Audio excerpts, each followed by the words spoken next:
are going live in 5, 4, 3, 2. We're live.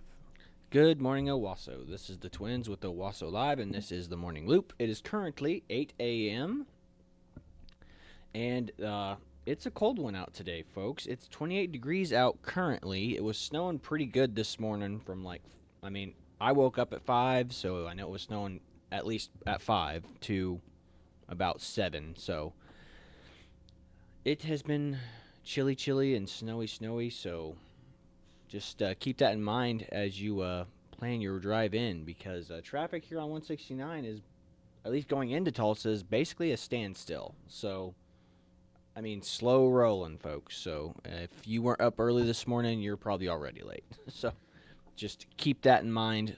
But I got to be honest with you, the roads really aren't bad, at least not here in the Owasso area, as far as I can tell. Maybe some minor sub-streets and things like that.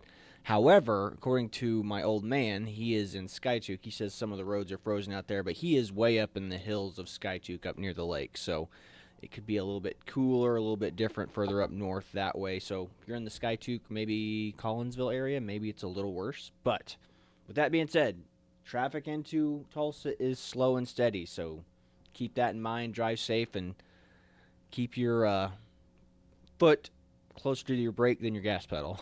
So just keep that in mind as you travel in. Be safe out there.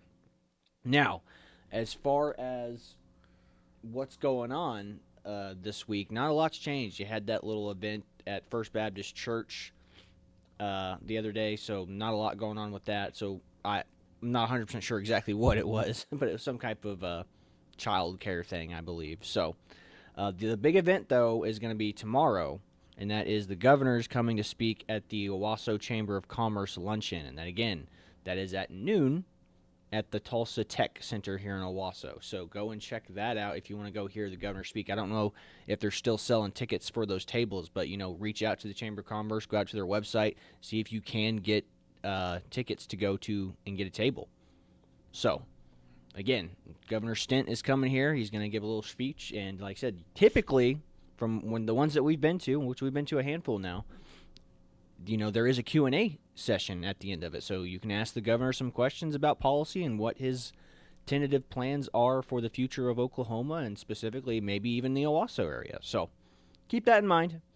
So that's tomorrow again at TCC. And that's really it for the events on the calendar this week. Not a whole lot going on. Like I said, it's still early in the year, so people are recovering from the holidays, I imagine, doing their New Year's resolutions. Hopefully people are sticking through and hanging tough with those, like going to their gym and keeping their commitments there. So hang tough, stay true to your commitments, and follow through, folks. Other than that, that's all I really got for today, unless you've got anything else to add, Chad. Not really. Oh, I guess we forgot one thing. The college championships were last night. Yes, that's right. College Michigan football. versus Washington, and Michigan beat Washington, and it was 34-13.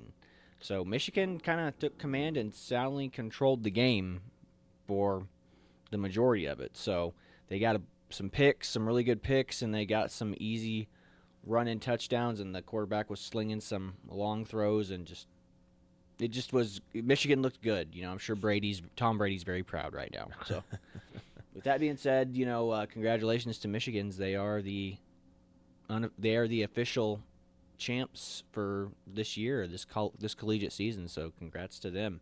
Hopefully our teams here in Oklahoma will have a significantly better season next year. OU kind of disappointed this year. OSU had a mediocre season, and TU was miss quite a bit this year. So hopefully they get it all sorted out, and they'll be able to be a stronger, more developed team next year.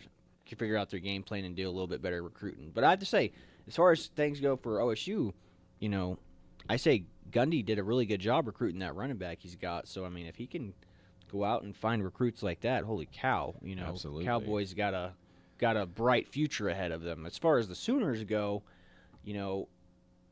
I think they ought to go a different direction with the quarterback. I agree.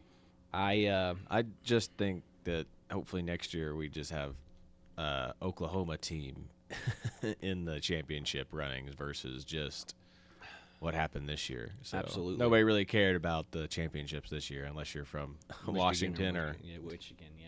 So I would say that, yeah. I don't know. OU could definitely look at a different direction with their quarterback. I mean, didn't he throw like 7 picks in their playoff game? did. So, keep that in mind, guys. Everybody really got behind this kid, and they gave him endorsements and lots of money doing commercials and stuff. And I'm not saying it went to his head. I'm just saying maybe he was a little overhyped. So I mean, he's still a top tier recruit, but when it comes down to what's the thing that matters? It comes down to how you perform at the end of the day. So sometimes your plan just falls apart or whatnot. But yeah, maybe OU ought to start looking for a little bit, looking a little deeper in their depth chart or do a little harder recruiting for a quarterback. And it's going to be difficult with Grant Venables being a defensive coach. So yeah. quarterbacks don't tend to want to play for defensive coaches. So they want schemes and stuff they can run. And OU's kind of turned into running back U versus pass game U, Yep. That's true. And like I said, OSU turned into pass U, but now they got that really good running back, so maybe they're turning back into running back The question is, do they stay that after this running back Exactly, leave? yeah. I mean, like I said, and that's the thing. All good teams roll with the team, with the dynamic of what their team is going to be. So, that's the thing, And with this new recruiting market, it's going to be very difficult to keep players interested when there's money pulling them in different directions. I mean, you could offer them a scholarship and say, hey, you get free food at the DFAC every day, or not the DFAC, the cafeteria every day. So, that's a plus for them. So it's going to be interesting. So I think OSU's going to have probably a pretty good season if they can just lock it down on defense and, develop their run game a little bit more, but also they still need to get some good receivers. But like I said, good receivers are a dime a dozen. As our buddy who's a quarterback would say, he goes, good receivers are a dime a dozen. You need a good quarterback to get it to those receivers. So 100%. Now, does a top tier level receiver change the game? Sure, but a lot of guys can catch a ball, not a lot of guys can sling it well. So that's the important thing, and that's what OU needs to kind of look into. And TU, they just need to recruit well and put together a good game plan that complements their play style, because it was just a crapshoot this season. So yep, hard to watch TU, but it is what it is. They're a small market team, so they're gonna get the small market results, kind of. So yep. Hopefully Absolutely. they turn it around this year, though. But that's about all we got, folks. Talking about football and Governor Stint coming to town. So that's really it. I hope y'all will have a wonderful day. Drive safe out there. Again, it's cold, still below freezing right now. The roads don't typically look frozen, but drive safe and be aware of your surroundings. This is the Twins with Owasso Live, and this was the Morning Loop. God bless y'all.